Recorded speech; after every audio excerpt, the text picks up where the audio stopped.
Bonjour à tous et bienvenue sur cette vidéo, j'espère que vous êtes en forme, que vous allez bien. Avant de commencer cette vidéo, si vous pouvez vous abonner à la chaîne en cliquant sur le petit bouton s'abonner et en cliquant sur la petite cloche pour avoir les notifications des prochaines vidéos. J'essaie de sortir des vidéos assez fréquemment, donc n'hésitez pas à commenter et à me dire dans les commentaires ce que vous voulez voir comme vidéo sur le closing.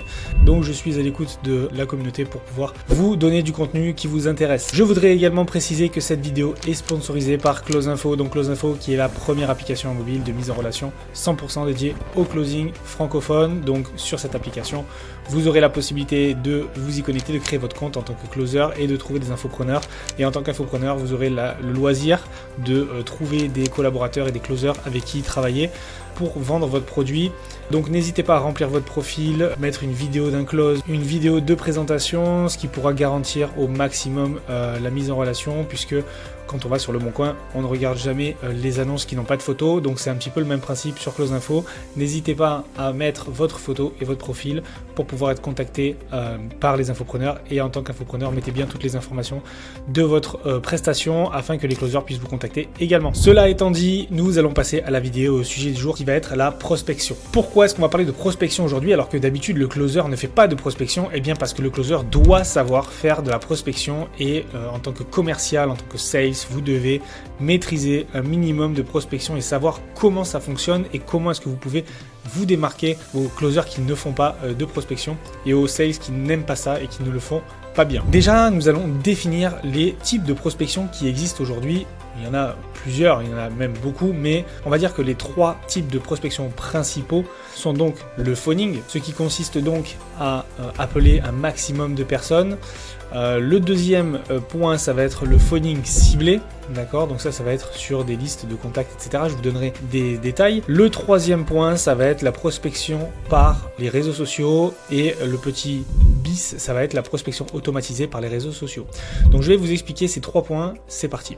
Alors, pour commencer, le premier type de prospection, ça va être le phoning, ça va être appeler un maximum de personnes. Vous ouvrez les pages jaunes et vous appelez chaque personne une par une en essayant de les convaincre de prendre votre produit, ou du moins de prendre un rendez-vous avec vous pour votre produit.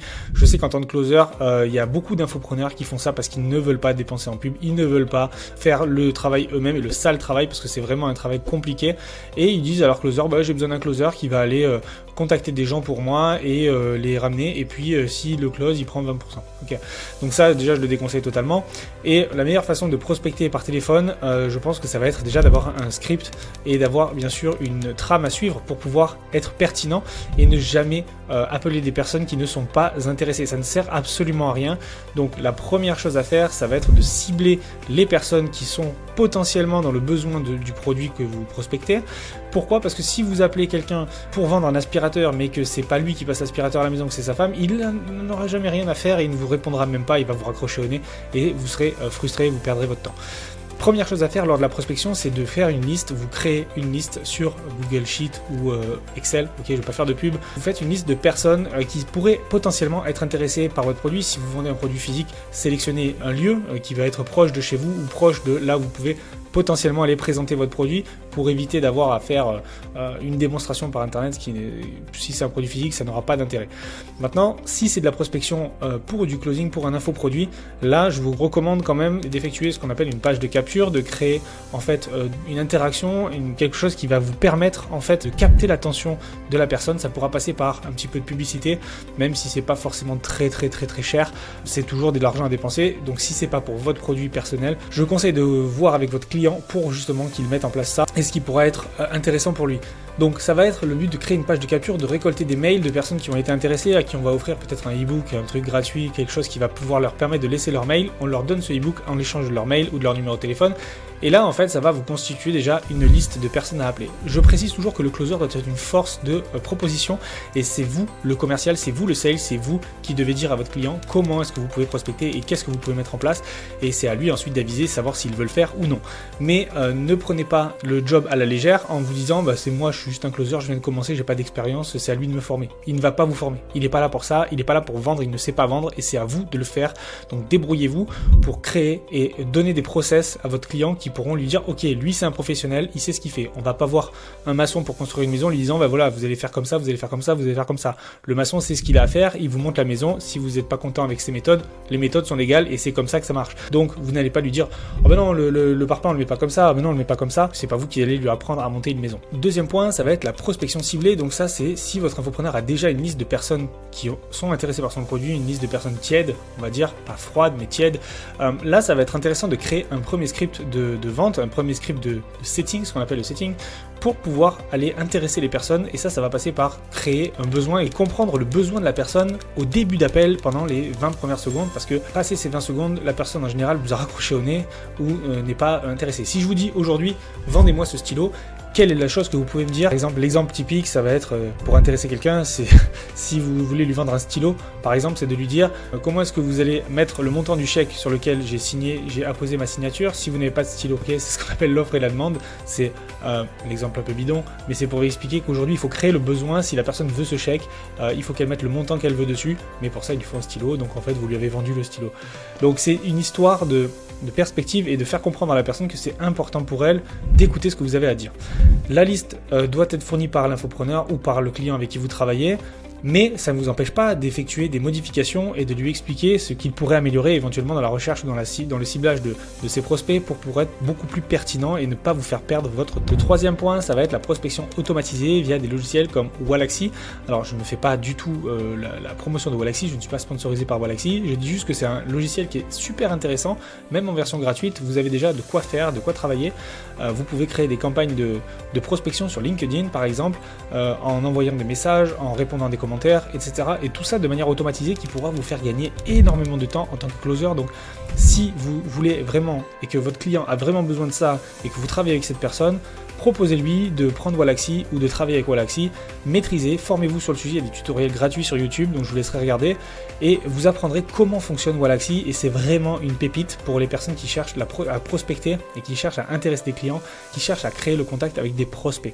Donc vous pouvez vous former sur Wallaxy et ce sera, je pense, une formule intéressante pour vous et pour votre client. Et en plus de ça, vous serez une force de proposition qui lui expliquera comment ça fonctionne et vous pourrez le mettre en place et vous pourrez même monétiser cette prestation. Deuxième point et le plus important pour moi de cette vidéo, ça va être pourquoi est-ce qu'un closer doit savoir faire de la prospection. Pourquoi est-ce qu'un closer doit savoir faire de la prospection, sachant que le closer est censé recevoir des appels. Sauf que pour recevoir des appels, il doit déjà avoir un client. Est-ce que vous voyez où je veux en venir? Pour avoir un client, la chose la plus importante, c'est soit de passer par son école de closing, mais après la mise en relation. Comment ça se passe pour vous si vous décidez d'arrêter ou que l'infopreneur arrête le produit? Comment est-ce que vous allez trouver un autre infopreneur si vous avez été mis en relation et que vous ne savez pas faire de prospection? Pour moi, il est ultra important en tant que vendeur, en tant que sales, de savoir se vendre soi-même. On est le produit, on vend notre prestation, nous sommes notre propre produit, donc il faut savoir nous vendre et ça va passer par avoir des résultats ou si on n'a pas encore de résultats, savoir expliquer les futurs résultats ou l'engagement qu'on a et ça va passer par la motivation, ça va passer par le non-verbal, ça va passer par énormément de choses lors de votre entretien, mais avant d'avoir un entretien, il va vous falloir trouver un infopreneur. Vous avez la possibilité de trouver sur Instagram, sur Facebook, mais également sur Close Info. Et sur Close Info, vous avez une vidéo de présentation que vous pouvez tourner. Vous pouvez mettre en place une vidéo d'un close que vous avez effectué pour voir un petit peu la façon dont vous closez. Et je pense qu'aujourd'hui, la prospection, ça peut être super intéressant en tant que closer parce que ça vous laissera le libre choix et votre liberté sera totale lorsque vous déciderez d'arrêter avec un client et vous ne resterez pas avec un client juste parce que vous avez peur de ne pas trouver autre chose et que vous êtes dans votre petit confort. Si vous avez choisi de faire du closing aujourd'hui, ce n'est pas pour rester dans votre zone de confort, c'est parce que vous avez voulu en sortir et de vouloir en sortir, c'est déjà énorme. Maintenant, il faut mettre en place des choses et savoir prospecter, c'est très très important. Donc aujourd'hui, ce n'était pas une vidéo sur comment prospecter, mais plutôt sur pourquoi prospecter et pourquoi est-ce que la prospection est intéressante et importante dans le métier de la vente. Même si c'est relou, même si c'est chiant, même si personne n'a envie de faire ça, il faut le faire, il faut savoir le faire. Et plutôt que de vous dire je n'aime pas ça, dites-vous comment ce serait si j'aimais ça et comment ce serait si ça me rapportait de l'argent. Parce que effectivement, prospecter, on n'aime pas ça, mais on aime trouver des clients qui nous rapportent de l'argent. Voilà, c'est tout pour cette vidéo. J'espère que ça vous aura plu, j'espère que vous avez passé un bon moment avec moi et que vous êtes abonné. Donc n'hésitez pas, et je fais encore un appel, abonnez-vous à la chaîne, abonnez-vous en cliquant sur le petit bouton s'abonner et sur la petite cloche pour les notifications. En tout cas, j'ai été très content de vous retrouver. Passez une excellente journée et je vous dis à très bientôt. Salut!